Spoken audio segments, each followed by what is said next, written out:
ย่ามขึ้นย่าลงย่ามลงย่าโทพี่น้องการเฮ็ดคลิปก็คือกันถ้ามื้อเลิกคลิปเฮาบ่ไปก็ย่าฟ้าวโทเด้อพี่น้องเฮ็ดไปเลยๆจ้ามื้อเลิกคลิปเฮาไปเฮาก็ดีใจพี่น้องมื้อเลิกคลิปเฮาไปก็ย่าฟ้าวโทเฮ็ดไปเลยๆต่อให้ยอดวิว100 200ซะๆก็สิเฮ็ดต่อไปเด้อจ้าอย่าฟ้าวเบิ่กันเด้อพี่น้องซอยเป็นกำลังใจให้กันดีกว่าเด้อผู้ใดผ่านมาทางนี้ก็กดไลค์กดแชร์กดติดตามเพื่อซาในเด้อร้อยมาร้อยกลับจ้าพี่น้องเดี๋ยวซาสิไปเยี่ยมบ้านทุกเจ้าเด้อจ้ามื้อนี้สิมาพากย์เสียงเป็นภาษาไทยพุ่นใด มันก็สิคืออยู่บ่เนาะมื้อนี้แฟนซาเพิ่นสิมาตำมี่ชุซากินเด้จำก็แซ่บเด้พี่น้องและก็ตำมี่ที่ขาดบ่ได้ก็คือน้ำซุปเด้อพี่น้องต้ม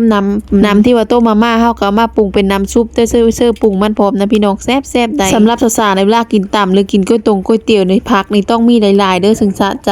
เพราะว่าซามักกินผักมากินเด้นี่อันนี้ก็คือการแก้เผ็ดแก้นั้นเฮาเด้อน้ำเป๊ปซี่น้ำโคกจ้าเว้าเรื่องเฮ็ดคลิปก็สู้ๆเด้อพี่น้องสู้ไปนำกันเฮ็ดกำลังใจกันไปนี่แหละเอาเว้าอย่าเว้าภาษาไทยเพราะว่าภาษาผู้ไทยเซ้ย